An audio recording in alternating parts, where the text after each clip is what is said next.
شاعر سید شاه سعود.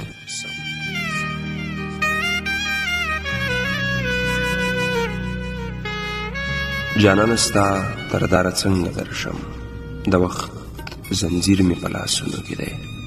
خلک درواغ وایي رښتیا نه وایي چې ټول تقدیر مې په لاسونو کې دی. زه بس همدغومره وس لرمه چې ژوند نه وځمه رومان ته لاړ شم. شاعر سړی یم څه درویش خو نه یم چې یو قدم باندې اسمان ته لاړ شم.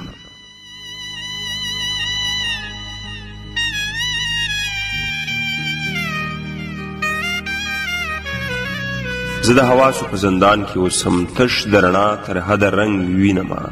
چې سترګې نه وي نو څه نه پېژنم، چې سترګې نه وي نو څه نه پېژنم. جهان د سترګو هومره تنګ وینمه. کله چې خپل شمه نو در به شمه، لا خو د بل یمه پردی یمه زه. هسې په نوم باندې سعود یادېږم، هسې په نوم باندې ژوندی یمه زه.